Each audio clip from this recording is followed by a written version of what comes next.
Hi students, welcome back to my channel Banker@21। आज के इस वीडियो में मैं आपके साथ शेयर करने जा रही हूँ अपनी रीजनिंग की स्ट्रैटेजी जो कि मैंने फॉलो की थी बैंक एग्ज़ाम्स में। इस बार मैंने आपको पूरी स्ट्रैटेजी जो है वो अच्छे से लिख करके बताई है सो दैट कि अब आपको ये जो स्ट्रैटेजी है ज़्यादा अच्छे से समझ में आए। तो आई होप कि आपको ये स्ट्रैटेजी ज़्यादा अच्छे समझ में आएगी। सो चलिए स्टार्ट करते हैं। फर्स्ट ऑफ ऑल, रीजनिंग की स्ट्रैटेजी में इम्पॉर्टेंट है आपका सिलेबस। तो चलिए अब सबसे पहले आपका सिलेबस जान लेते हैं। तो जैसे कि आप देख सकते हैं कि यहाँ पे सिलेबस में सबसे पहले इम्पॉर्टेंट जो है वो आ जाता है पज़ल।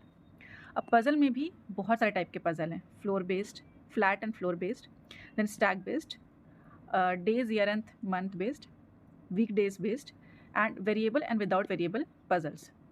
सबसे पहले आप सबको ये सब चीज़ें कॉन्सेप्ट जो है वो क्लियर करना पड़ेगा कोई ना कोई वीडियोज़ देख करके। जैसे मैंने स्टार्टिंग में सौरभ सर हैं एक, उनका मैंने ज़ीरो टू हीरो वाला जो अड्डा 247 पे लेके आते हैं, मैंने उनका पूरा का पूरा वो वीडियो देखा था।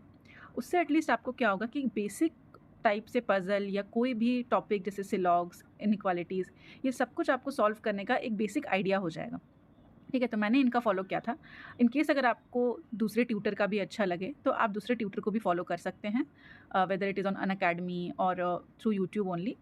तो ये आप पे सोली डिपेंड है कि आपको जिस भी टीचर का जो भी टॉपिक आपको अच्छा लगे आप उसको निकाल करके मतलब आप उन टीचर को फॉलो कर सकते हो। Then comes to seating arrangement. Seating arrangement भी बहुत सारे टाइप के होते हैं, पेंटागोनल होते हैं, रेक्टेंगुलर होते हैं, ट्रायंगुलर है, स्क्वायर बेस्ड है, सर्कुलर बेस्ड है, देन सर्कुलर कंसेंट्रिक है एंड अनसर्टेन है। ये सारे चीज़ों में सर्टेन और अनसर्टेन कोई भी पजल्स सीटिंग अरेंजमेंट मतलब आ सकते हैं। ओके, देन आपका आता है syllogisms, order ranking, blood relation, inequalities, coding decoding and alpha numeric series. तो ये सारा जो टॉपिक मैंने आपको अभी मैंने यहाँ पे आप लोगों को शो किया है, ये है आपका प्रीलिम्स का सिलेबस। ओके, तो जैसा कि मैंने आपको बताया कि मैंने सर का ज़ीरो टू हीरो वाला बैच जो है वो फॉलो करा था टू क्लियर माई कॉन्सेप्ट। ठीक है, सबसे पहले तो आपको अपना कॉन्सेप्ट क्लियर करना। अगर आप बिल्कुल ही एक बिगिनर हो तो आपको अपना कॉन्सेप्ट सबसे पहले क्लियर करना है। ये सारे टॉपिक पे कॉन्सेप्ट क्लियर करने में आपको हार्डली 15 टू 20 डेज़ लगेंगे। आप पर डे क्लासेस उठाओ सर की। सर एक क्लासेस है सिलॉग्स पे, 1 से 2 क्लासेस ली हैं, उनकी एक क्लासेस 1 घंटे की अराउंड होती है। तो आप 15 से 20 दिन में आप ये पूरा टॉपिक जो है कवर कर सकते हो। फॉर एग्जाम्पल, अगर आपने सिलॉग्स का फर्स्ट डे क्लास उठाया तो आपने फर्स्ट डे जो है उनकी क्लासेस कर ली, तीनों क्लासेस।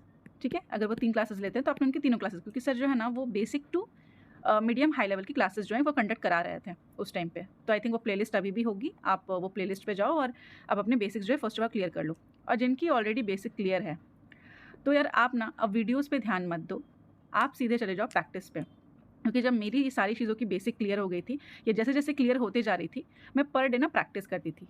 मैं पर डे 10 सिलॉग्स के क्वेश्चन, 10 ऑर्डर रैंकिंग के question, 7 blood relation, 10 inequalities, 10 coding decoding and 5 alpha numeric series, ये सारे क्वेश्चंस जो है मैं पर डे इतने प्रैक्टिस करती थी। सीटिंग अरेंजमेंट में भी मैं ट्राई करती थी कि ये जितने भी टॉपिक्स हैं इन सब में से एटलीस्ट मैं 3 टॉपिक उठाऊं और एक क्यूमुलेटिव 15 क्वेश्चन, जैसे कि अगर 3 टॉपिक करते हैं तो एक टॉपिक पे 5 क्वेश्चन होते हैं, दैट इज़ क्यूमुलेटिव 15 क्वेश्चन एक दिन में सीटिंग अरेंजमेंट के करूं। एंड सिमिलरली पज़ल में से भी 3 टॉपिक उठाऊं रैंडमली और तीनों टॉपिक के 5 क्वेश्चंस करूं, जिससे कि मेरे पज़ल के भी 15 क्वेश्चंस जो है वो पर डे हो जाए। स्टार्टिंग में आपको ये करना है। धीरे धीरे क्या होगा, जब आपका सिलॉग्स, ऑर्डर रैंकिंग, ब्लड रिलेशन का स्पीड बढ़ेगा तब आपको ये सारे हाफ हाफ कर देने हैं। जैसे कि 5 सिलॉग्स करना है, 5 ऑर्डर रैंकिंग करना है, 3 से 4 ब्लड रिलेशन कर लो, इनइक्वालिटीज़ भी 5 कर लो, कोडिंग डिकोडिंग भी 5 कर लो। लेकिन उस टाइम पे आपको पज़ल जो है वो ज़्यादा करने होंगे। दैट इज़, जब 3 अलग अलग टॉपिक देते थे अब आपको 6 अलग अलग टॉपिक का 5 सॉल्व करना है। दैट इज़, ये डबल हो जाएंगे, 30 क्वेश्चन आप पर डे सॉल्व करोगे। अब रीज़न ये है कि इन सबको हाफ एंड मैंने पज़ल और सीटिंग अरेंजमेंट को फुल इसलिए करा है क्योंकि जब मैं प्रैक्टिस कर रही थी ना तो मैंने देखा कि अराउंड 1 मंथ प्रैक्टिस करते करते मेरे सिलॉग्स, ऑर्डर रैंकिंग, ये सारे जो साइड वाले टॉपिक्स हैं इन सब का ना मेरा स्पीड काफ़ी अच्छा हो गया था। लेकिन मेन जो गेम चेंजर है पज़ल मतलब प्री या कोई भी एग्ज़ाम में, वो आपका पज़ल एंड सीटिंग अरेंजमेंट ही करता है। आपसे ये सारे क्वेश्चंस तो बहुत ईज़िली बन जाएँगे, but puzzle and seating arrangement में आप छँट जाते हो। तो उसके लिए बहुत ज़्यादा इंपॉर्टेंट है कि आप इन दोनों टॉपिक को जितना ज़्यादा हो सके उतना ज़्यादा प्रैक्टिस करो, ठीक है? लेकिन क्योंकि मार्क्स उठाने भी हैं, तो मार्क्स उठाने के लिए पहले आप इन टॉपिक्स पे अपना कमांड करो, जिससे आपके मार्क्स उठ जाएँ एंड देन आप उसके साथ-साथ आप पज़ल और सीटिंग अरेंजमेंट भी प्रैक्टिस कर ही रहे हो। बट लेटर ऑन जब आपके ये सब टॉपिक में कमांड हो जाए, तो आप पज़ल एंड सीटिंग अरेंजमेंट को ज़्यादा टाइम दो, ताकि पज़ल एंड सीटिंग अरेंजमेंट भी साथ ही साथ आपके बहुत अच्छे हो जाएँ, ठीक है? अब इस सब के साथ-साथ स्टार्टिंग में ना मेरे भी यार 20 मिनट में 35 क्वेश्चन बनना थोड़ा मुश्किल मुझे भी लगता था, क्योंकि हालाँकि ये मेरा स्ट्रॉन्ग पॉइंट है, फिर भी मुझे स्टार्टिंग में तो यार सबको प्रॉब्लम होती है, मुझे भी होती थी कि यार 20 मिनट में 35 क्वेश्चन कैसे बनाऊँ? तो जैसा कि मैंने मैथ्स में फ़ॉलो किया था, मैं प्रीवियस ईयर के ना पेपर्स मैंने बीएससी के लिए हुए थे, आप अरिहंत, किरण किसी के भी फॉलो कर सकते हो, बस प्रीवियस ईयर के ना सॉल्व्ड पेपर्स आप लेकर के आ जाओ अपने घर पे, और वैसे ही 35 मिनट्स का सॉरी 35 नहीं, आप 20 मिनट्स का टाइमर लगाओ अपने मोबाइल फ़ोन पे, और साथ ही साथ उस एक प्रीवियस ईयर पेपर को लो, उसका रीजनिंग का सेक्शन खोलो और टाइमर को सेट करके आप उस पेपर को सॉल्व करो। आप जब ऐसा करना स्टार्ट करोगे तो ऑफलाइन मोड में आप देखोगे धीरे धीरे आपका जो है स्पीड जो है वो इंक्रीज़ करने लगेगा। उसके बाद आप मिनी मॉक्स मारो। मैं मिनी मॉक्स देती थी अड्डा से, और सेक्शनल मॉक भी मैं अड्डा से ही देती थी। आपको ऑलिव बोर्ड पे भी सेक्शनल मॉक मिल जाएंगे इफ़ आप परचेज़ करोगे तो आप यहाँ से सेक्शनल मॉक दो। प्रैक्टिस मॉक से भी आपको सेक्शनल मॉक्स अच्छे मिल सकते हैं। तो आप ये तीनों जो है साइट प्रेफर कर सकते हो फॉर सेक्शनल मॉक, एंड अड्डा तो बेस्ट है भाई मिनी मॉक के लिए, क्योंकि ये सिलॉग्स पे या इनइक्वालिटीज़ पे या डिफरेंट ये टॉपिक वाइज ना मिनी मॉक्स देता है डेली क्विजेस में। तो आपको ये ज़रूर जो है वो फॉलो करना चाहिए। अपार्ट फ्रॉम दिस, अगर आप ये जानना चाहते हैं कि मैंने इतने सारे क्वेश्चंस की प्रैक्टिस कैसे करी है, तो ये सबको प्रैक्टिस करने के लिए मेरे पास ना PDF हुआ करते थे, जो कि मैं अपने टेलीग्राम ग्रुप पे आप सबके साथ शेयर कर दूंगी। तो जो लोग भी टेलीग्राम ग्रुप पे नहीं जुड़े हैं, काइंडली आप लोग जुड़ जाएं, क्योंकि मैं ये सारे PDF जितने भी प्रैक्टिस के PDF है ना, मैं सब कुछ वहाँ आप सबके लिए शेयर कर रही हूँ। तो ये था मेरा प्रीलिम्स का स्ट्रैटेजी। नाउ प्रीलिम्स तो निकल जाते हैं, अब आती है बारी मेंस की। अच्छा, मैं प्रीलिम्स में आपको एक और चीज़ बता दूं कि अगर आप पज़ल प्रैक्टिस करना चाहते हो तो आप अंकुश लांबा सर जो हैं इनकी भी हेल्प ले सकते हो। इनकी जो फ्री वीडियोज़ आती हैं यूट्यूब पे या अनअकैडमी पे, आप अंकुश लांबा सर की फ्री वीडियोज़ का जो PDF कह रही हूँ, उनका जो क्लासेस है आप वो भी देख सकते हो, वो भी बहुत हेल्प करता है। Now coming to main strategy, where puzzle and seating arrangement दोनों ही सेम लेवल के होते हैं, मतलब सेम होते हैं, इनमें कोई चेंजेस नहीं होते। जिस टाइप के प्री में जो सिलेबस है सेम टू सेम मेंस का सिलेबस है इन दोनों के लिए, लेकिन यहाँ पे लेवल काफ़ी हाई हो जाता है। यहाँ पे 3 से 4 वेरिएबल्स तक के पज़ल्स जो हैं वो आ जाते हैं। कभी कभी क्या होता है कि जितने जैसे कि आपके ब्लड रिलेशन को पज़ल के साथ इंक्लूड कर दिया जाता है। तो ये हाई लेवल पज़ल्स के लिए मैं फॉलो करती थी अंकुश लांबा सर को पज़ल्स के। तो आप जस्ट हाई लेवल पज़ल्स लिखो, एंड आपको अनअकैडमी पे भी बहुत सारे एजुकेटर मिल जाएंगे, या फिर आपको यूट्यूब पे भी बहुत सारे एजुकेटर मिल जाएंगे जो आपको ऐसे हाई लेवल पज़ल 1 या 2 पर डे जो है वो करवाते होंगे। ठीक है, तो आप हाई लेवल पज़ल वहाँ से सॉल्व करने का ट्राई कर लो, वहाँ से आप क्वेश्चंस उठा लो, क्योंकि स्टार्टिंग में आपसे पज़ल्स नहीं हो सकते हैं हाई लेवल के। ऑल्सो ऑलिव बोर्ड में भी, ऑलिव बोर्ड का जो यूट्यूब चैनल है वहाँ पे भी आपका हाई लेवल पज़ल्स जो है वो करवाया जाता है। ठीक है, पर डे 1 या 2 ही करवाए जाते हैं, बट करवाए जाते हैं, तो आप वहाँ से भी हेल्प ले सकते हो हाई लेवल पज़ल को सॉल्व करने, क्योंकि मैंने वहीं से हेल्प लिया था। एक अंकुश लांबा सर का मैंने फ्री वीडियोज़ देखा था, ऑलिव बोर्ड के वीडियोज़ देखा था, और इस सबके साथ साथ मैंने PDF से बहुत प्रैक्टिस करी है। मैंने वीडियो से ज़्यादा ना PDF पे अपना ध्यान लगाया, PDF की हेल्प ली है मैंने। मैं हाई लेवल क्वेश्चन को सॉल्व करने के लिए ना सबसे ज़्यादा PDF का यूज़ करती थी, क्योंकि सॉल्व कैसे करना है वो 1-2 एजुकेटर से आप देख लो, और उसके बाद फिर आप खुद से सॉल्व करने की कोशिश करो। तो जब तक आपका खुद का दिमाग नहीं लगेगा ना, तब तक आपसे ये पज़ल्स जो हैं हाई लेवल के वो सॉल्व नहीं होने वाले हैं, आप कितना भी किसी भी एजुकेटर का वीडियो क्यों ना देख लो। तो ये सबसे बेहतर है कि आप सबसे पहले खुद से उसको सॉल्व करने का ट्राई करो।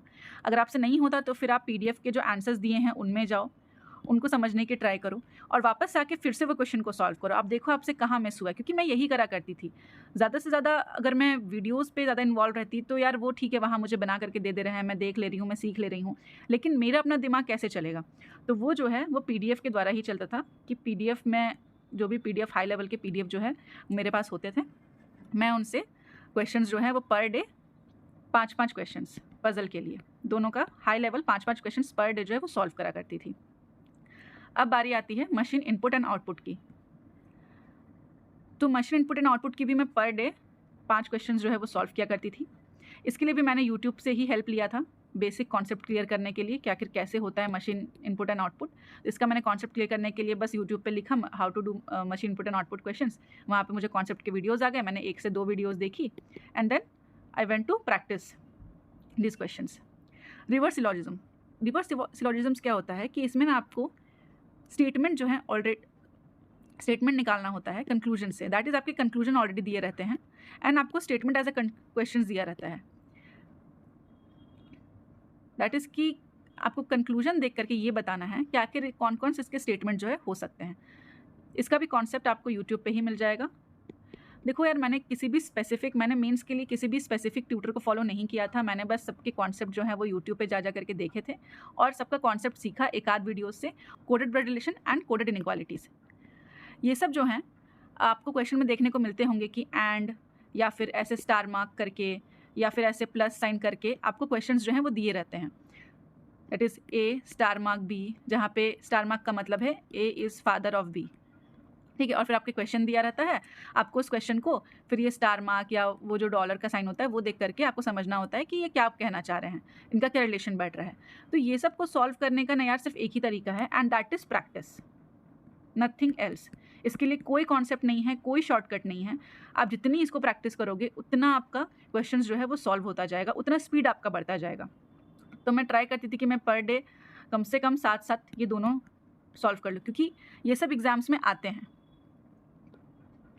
दैट इज़ आपको मेंस के जो एग्जाम होते हैं उसमें आपको coded blood relation and coded inequalities देखने को बिल्कुल मिलते हैं। देन कम्स क्रिटिकल रीजनिंग, ये भी एक पार्ट ऐसा है जो कि आपको इंपॉर्टेंट हो जाता है मेंस एग्जाम में एंड ये काफ़ी स्कोरिंग भी है अगर आप इसको अच्छे से कर पाओ तो। क्रिटिकल रीजनिंग में ही आपका आता है statement and conclusion, that is statement दिया रहता है, फिर आपको एक 3 कंक्लूजन दिए रहते हैं, आपको निकालना है कि उसमें से उस स्टेटमेंट के अकॉर्डिंग क्या क्या कंक्लूजन्स जो है निकल रहे हैं। Then statement and assumption, statement दिया रहता है, उसी में से 3 आपको क्वेश्चन दिए रहते हैं कि आप क्या अज्यूम कर सकते हो स्टेटमेंट के बेसिस पे। एंड कॉज एंड इफेक्ट, 2 से 3 स्टेटमेंट जो है आपको दिए रहते हैं एंड आपको क्वेश्चन में ये दिया रहता है कि क्या स्टेटमेंट 2 जो है वो कॉज है और स्टेटमेंट 1 एंड 3 इसका इफेक्ट है, या फिर 1, 2 एंड 3 तीनों ही अलग अलग कॉजेज़ हैं, तीनों ही अलग अलग किसी चीज़ के इफेक्ट हैं। तो ये सब आप कैसे पता करोगे? तो जैसे कि अगर आप रीडिंग करते हो ना, तो रीडिंग आपकी जो स्किल्स होती है, रीडिंग स्किल्स, वही आपको हेल्प करती है ये तीनों करने में। आप रीडिंग करोगे, आप जितना अच्छे से उस पार्ट को, स्टेटमेंट को समझोगे, उतने अच्छे से आप उसका आंसर्स जो है दे पाओगे, ठीक है। तो इसके लिए भी ज़्यादा कुछ नहीं, आपका रीडिंग स्किल्स अच्छा होना चाहिए, आपका समझने का दैट इज़ लॉजिकल थिंकिंग आपकी अच्छी होनी चाहिए। और ये कैसे आपको समझ में आए कि आप सही कर रहे हैं कि गलत, तो that is practice of this questions. जो मेंस की क्रैकर बुक दी है ना मैंने अपने टेलीग्राम ग्रुप पे, उसमें इसके बहुत सारे सवाल हैं और साथ ही साथ मैं अभी कुछ दिन आप सबको इसकी PDF भी सेंड कर दूँगी, ये स्टेटमेंट एंड क्रिटिकल रीजनिंग की PDF सेंड कर दूँगी। आप वहाँ से भी ढेर सारे क्वेश्चन जो है सॉल्व करें, क्योंकि जितना आप इन सब क्वेश्चन को सॉल्व करोगे आपको उतने अच्छे समझ में आएगा कि आखिर ये कहना क्या चाह रहा है। हाँ, अगर आपको जानना है कि इसको सॉल्व कैसे करते हैं तो आप एक आध कॉन्सेप्ट वीडियोज़ देख सकते हो यूट्यूब पे, अदरवाइज़ और कुछ नहीं। Then code and distance and direction, जैसे coded inequalities coded blood relation है, वैसे ही कोडेड डिस्टेंस एंड डायरेक्शन का भी क्वेश्चन जो है वो आता है एग्जाम में। एंड ये कुछ टॉपिक्स हैं जैसे coded blood relation, coded inequalities, critical reasoning and coded direction and distance, ये बहुत ही ज़्यादा इंपॉर्टेंट है, इन सबसे क्वेश्चंस आते ही आते हैं। ओके, तो ये रहा मेंस का पूरा पोर्शन। तो यार देखो, मैंने किसी ट्यूटर को एज सच तो फॉलो नहीं करा था, तो मैं आपको ट्यूटर के नाम तो मैं बता नहीं सकती, क्योंकि अगर मैंने फॉलो किया होता तो मैं आपको बताती किसी को, अगर मैंने मेंस के लिए फॉलो किया होता तो। मैंने जिन जिन को फॉलो किया है उनका मैंने हालांकि आपको नाम लिख दिया है, और मैंने ये बोला कि अगर आपको कॉन्सेप्चुअल वीडियोस चाहिए तो आप वो भी जाके यूट्यूब पे किसी भी ट्यूटर के देख सकते हो, जिनका भी आपको अच्छा लगे।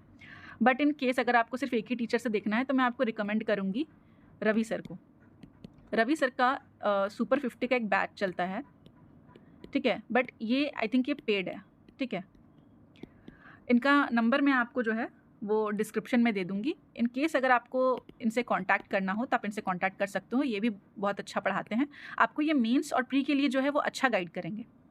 ओके, तो जिनको भी अगर मेंस के लिए बहुत अच्छा वाला गाइडेंस चाहिए कि आप एक ही टीचर से गाइडेंस लेना चाहते हो तो आप रवि सर को आप कांटेक्ट करो। इनका नंबर जो है मैं डिस्क्रिप्शन में आपको दे दूँगी।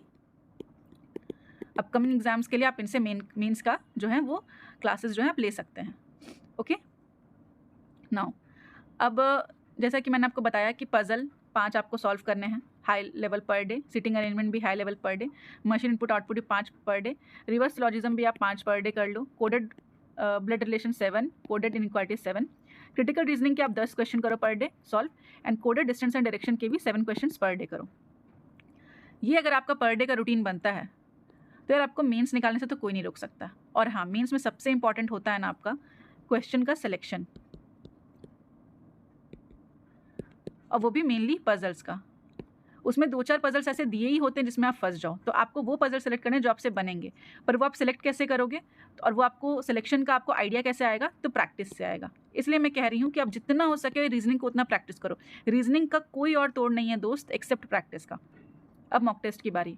यार मेंस में ना आप कभी भी ना फुल मॉक टेस्ट मत लगाओ, क्योंकि मैं नहीं लगाया करती थी। मुझे ऐसा लगता है कि फुल मॉक टेस्ट लगाने पे ना आपको थोड़ा सा वहाँ पे प्रॉब्लम होता है।